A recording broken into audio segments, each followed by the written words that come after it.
예, 안녕하십니까. 오늘 2024년 1월 2일, 오늘이 지금 화요일이죠. 오늘 또, 여러분들에게 새해 인사도 드리고, 또 공부상 도로, 그 다음에 현황도로, 국어가 무엇이냐, 이거에 대해서 모르면은 큰 실수가 나오게 되거든요. 그래서 간단하게 한번 말씀을 드리려고 왔습니다. 올해 하시는 일 잘 되시고, 또 몸 건강하게 한 해 복 많이 받으시기 바랍니다. 복 많이 받으세요. 자, 그 다음에 그러면 우리가 이제 PPT를 중심으로 오늘은 뭐 간단하게 알아보도록 하겠습니다. 자, PPT를 중심으로 한번 볼게요. 자, 공부상 도로가 나오고 현황 도로가 나오고 국어가 나오잖아요. 그러면 공부상 도로는 이제 우리가 공적인 장부를 우리가 공부상이라고 하는데, 공적인 장부에는 도로가 있더라 이거죠. 그래서 공부상 도로가 진짜 도로입니다, 이건. 두 번째, 현황도로. 공부상에는 없어요. 근데 가보니까 도로가 있더라. 그런 현황도로고요. 전답 과선으로 돼 있어. 그래서 공부상에는 없고, 전답 과선으로 돼 있는데, 전답 과선인 줄 알고 가봤더니 도로가 있더라. 그러면 현황도로예요, 그건. 그 다음에 국어는 이제 또랑을, 물이 흐르는 또랑을 말한다는 것을 기억하시면 되겠고, 그래서 알아야 면장. 이렇게 공부상도로, 현황도로, 국어에 대해서 알아야 면장이라는 주제로 제가 재밌게 한번 다뤄봤는데, 오늘은 간단하게 한번 흥미로운 귀농윤지도 8회차로 진행해 보도록 하겠습니다. 유튜브에서 이제 제 영상을 좀 보시고 조금이라도 도움이 되셨다면 구독, 좋아요 꼭 좀 눌러주시면 제가 좀 더 힘이 날 것 같아요. 그 다음에 농바씨를 검색하시면 제가 나오고요. 뭐 김유열 쳐도 제가 나옵니다. 유튜브에서 좀 많이 좀 홍보도 해주시고요. 새해 어떻든 함께 좀 유익한 시간을 좀 만들어 보도록 노력할게요. 자, 그러면 두 번째 장으로 한번 넘어가 보도록 하겠습니다. 도로의 중요성입니다. 단순한 농경만의 목적이 아니라면 모든 추후 주택이라든지 창고 등 시설 시에는 도로가 있어야 된다. 그거죠. 아까 저번 시간에도 그 대지와 도로와의 관계에서 우리가 이제 건축을 집을 지을 경우에는 도로에 접해야 돼요. 4m, 2m, 4m, 2m, 4m, 2m, 그 다음에 3m, 2m, 그 다음에 2m, 2m, 6m, 3m라겠죠. 4m, 2m는 보통 도로는 4m니까 우리가 이제 4m 도로에 접해야 되고, 이제 건축선은 한 가운데에서 2m 떨어져라. 그래서 4m, 2m죠. 우리 집에 들어오는 입구 너비가 2m는 돼야 된다. 그래서 4m, 2m예요. 건축선은 한 가운데에서 2m 떨어져라. 그 다음에 4m 미만 도로가 있어요. 이제 농촌 같은 경우에는 4m 미만 도로가 많죠. 3m짜리도 있고. 그러면 3m, 2m도 조례상으로 또 허용을 해주고 있어요. 그러면 3m, 2m라는 것은 도로 너비가 이제 농촌 같은 경우 조례상으로 만약에 돼 있다면 3m는 돼야 되고, 그 다음에 이제 우리 집으로 들어오는 입구는 너비가 2m는 해야 된다. 그리고 이제 이렇게 이제 도로가 이제 3m가 안 되는 도로는요, 그 가운데서부터 이거 뭐 간단하게 한번 해볼까요? 뭐 강의만 하니까 좀 더 힘드니까 간단하게 한번. 자, 이게 이거요. 한번 알아볼게요. 아유, 그거 보이죠?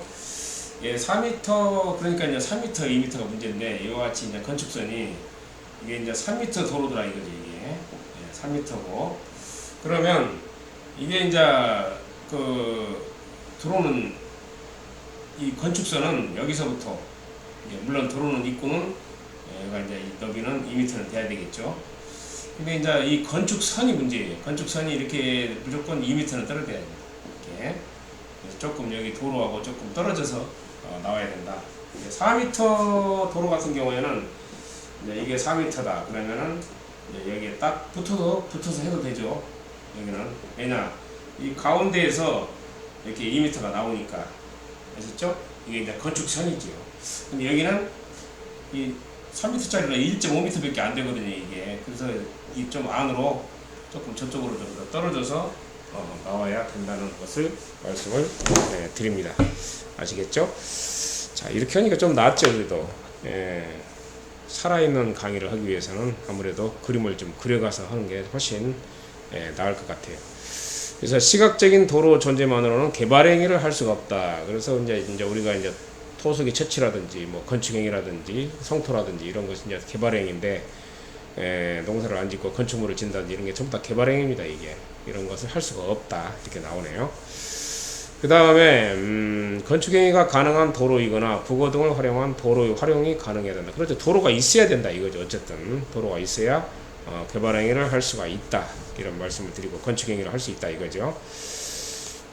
자, 도로의 종류입니다. 공부상 도로가 있고 공부상 일부만 도로가 있더라, 또는 공부상 전부 타지목으로 돼 있더라. 그러니까 이제 진짜 도로는 여러분들 저희가 돼 있어야 한다겠죠. 공부상으로 도라고 돼 있어야 돼요. 그래야 이제 진짜 도로거든요. 근데 이제 도로는 가보니까 이 도로는 있는데 그 지목은 전답 과선으로 돼 있는 거예요. 그것이 바로 현황도로다 이거죠. 전답 과선뿐만 아니라 뭐 다른 걸로 돼 있더라 이거죠. 뭐 대지로 돼 있다든지 타지목으로 돼 있더라. 이것이 바로 현황도로다 이거죠. 그러면 공부상 도로는 네 가지가 있습니다. 일반 도로가 있고요. 사도법상 사도가 있습니다. 이것은 소유주가 국가나 지자체죠. 그 다음에 사도법상 사도가 있어요. 이것은 이제 소유주가 개인이나 단체로 돼 있다. 근데 이제 도로가 있는 거죠. 그 다음에 지적에만 도로가 있는 경우, 이와 같은 경우에는 이제 공부상이 어쨌든 도라고 돼 있으니까 도로가 이제 약자로 도라고 이렇게 돼 있어요. 그럴 때는 이제 건축법 등 관련 규정에 의거해서 처리를 하면 되고요. 다만 이제 지적에만 도로가 있는 경우가 있어요. 그리고 이제 가보니까 도로는 없고 전답 과선으로 돼 있더라 이거죠. 전답 대지 등으로 돼 있더라 이거죠. 그럴 때는 이제 도로 복원 신고를 하면 돼요. 허가를 받으면 돼요. 그리고 아니면 이제 신설 허가를 받든지 하면 됩니다. 이런 경우는 큰 문제가 없어요. 공부상 도로가 있기 때문에. 근데 이제 밑에가 문제예요. 현황도로가. 첫째는 이제 현황도로도 그 네 가지가 있습니다. 사도가 있고, 그 다음에 현황도로가 있고, 그 다음에 통로, 통행로가 있고, 농로, 임도가 있습니다. 여러분들 그 농로, 임도가 이제 도로가 아니라는 걸 꼭 기억해 주셔야 할 것 같아요. 농촌에 가보면은 뭐 실제로는 이제 농로가 또 다 있잖아요. 뭐 큰 농로가 진짜 도로 같아 있고, 근데 이제 거기 옆에다가 집을 지으면은 이건 도로가 아니다. 그건 농지로 돼 있어요. 농로는 농업에 이용되는 그런 도로는 아니고 글자 그대로 농로. 그건 농지입니다, 농지. 전답 과선을 이제 우리가 농사를 짓기 위해서 길을 낸 것 뿐이지, 공부상 도로는 아니다. 현황도로예요, 그와 같은 경우는. 그래서 현황도로이기 때문에 전형적인 현황도로다, 현도로다. 그럴 때는 이제 건축법 규정에 의해서 우리가 토지 사용 승낙서를 받아가지고 이제 도로 개설을 허가를 받아야 되겠죠. 그리고 필요 해당 도로를 이용하는 가옥이 5농가 5호, 5명, 5호, 5가구네요. 5가구 이상이면 건축법 등 관련 법률 규정에 따라서 건축 행위가 가능하다. 그러니까 이제 혼자 그 도로를 개설해 달라고 하면 안 되고 5가구 이상이야만이 이러한 현황도로는 이제 도로로 허가를 내주겠다, 그런 뜻입니다. 그 다음에 통로, 도보로, 우마찻길, 골목길, 통산로 등은 건축법 규정 플러스 사용 승낙서, 이런 경우에는 토지 사용 승낙서가 있어야 한다는 얘기죠. 이것도 이제 현황도로이기 때문에 우마찻길이라든지 골목길이라든지 등산로 등은 건축법 규정에 의해서 토지 사용 승낙서를 받아가지고 도로 허가를 받으면 되는 것이고, 그 다음에 농로와 임도도 마찬가지로 이것이 이제 농지입니다. 이건 그 도로가 아니기 때문에 이와 같은 것은 이제 전용 허가를 받아야 돼요. 농지 전용 허가를 받아가지고 도로 신설 허가를 받아야 됩니다. 이건 그 농지입니다. 이건 농로와 임도는 농지이기 때문에 따로 건축법에 도로가 아니기 때문에 농지 전용 허가를 받아가지고 도로를 개설을 해야 됩니다. 그래서 우리가 공부상 도로냐 아니면 또 현황도로냐를 분명히 따져가지고 이렇게 집을 사든지 또 집을 짓는다든지 또 해야 되지. 집을 지으면서 이게 농지를 사면서 집 질 계획으로 농지를 샀는데 도로를 낼 수가 없으면은 이와 같은 경우는 또 무허가 건물로 남기 때문에 조금 조심을 해야 됩니다, 여러분들.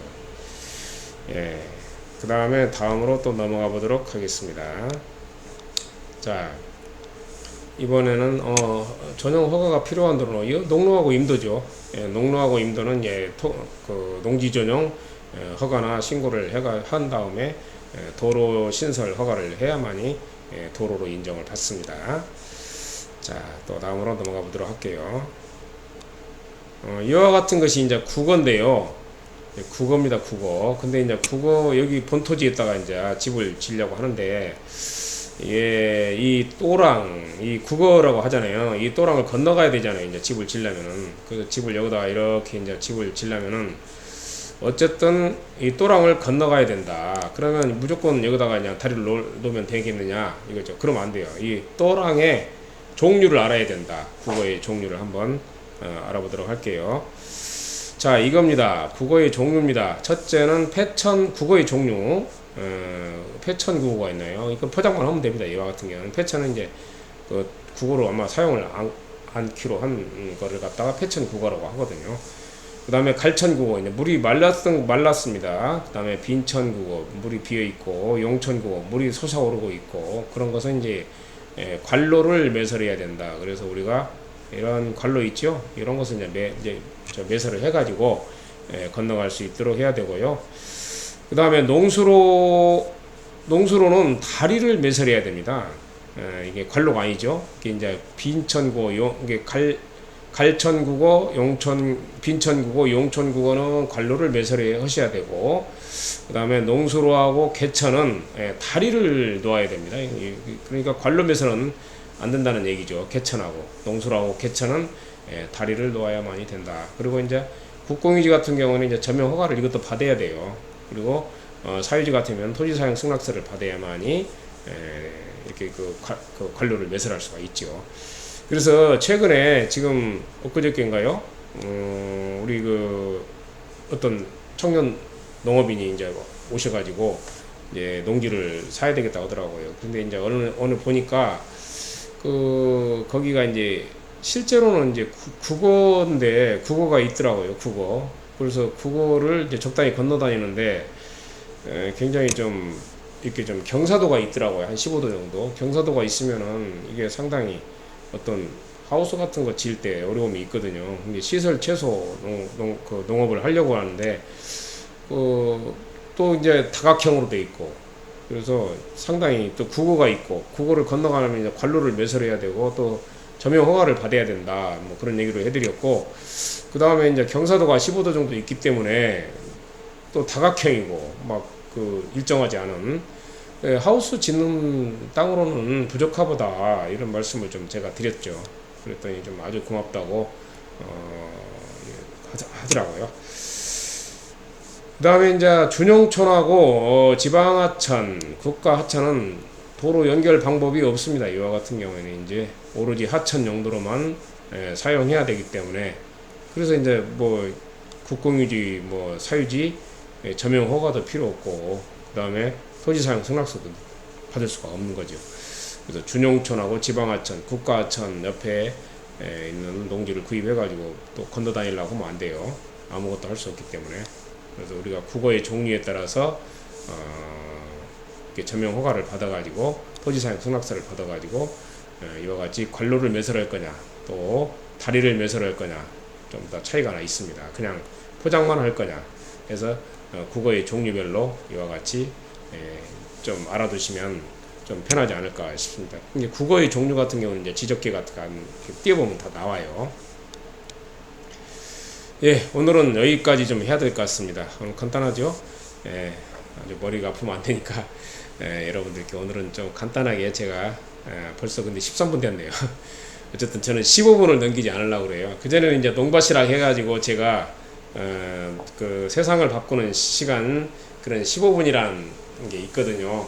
그래서 세상을 바꾸는 15분, 그게 이제 세바시인데, 제가 그걸 보고 이제 세상을 바꾸는 시간 15분, 그래서 농밭이를 또 농업을 바꾸는 시간 15분, 이렇게 또 제가 한 10년 넘게 2011년부터 오랫동안 했는데, 이제 퇴직을 한 후에는 이제 제가 그런 농밭시보다는 이제 좀 스마트하게 나가자 해서 지금은 익산시 황등 시장 그 백종원 CF님 왔다 간데 시장 비입밥집 옆에다가 황등 그 스마트 경영 연구소를 좀 차려놓고 지금은 이제 강의도 하고 교육도 하고 또 컨설팅도 제가 해드리고 있습니다. 예, 오늘 강의를 유익하셨나요? 강의를 들으시고 좀이라도 유익하셨다면 구독, 좋아요도 좀 부탁을 드리고요. 또 많이 좀 구독해 주시면, 아니 이제 시청해 주시면 감사하겠습니다. 오늘 그리고 이제 혹시라도 강의 요청을 하실 분이 계시면은 제 여기 영상 밑에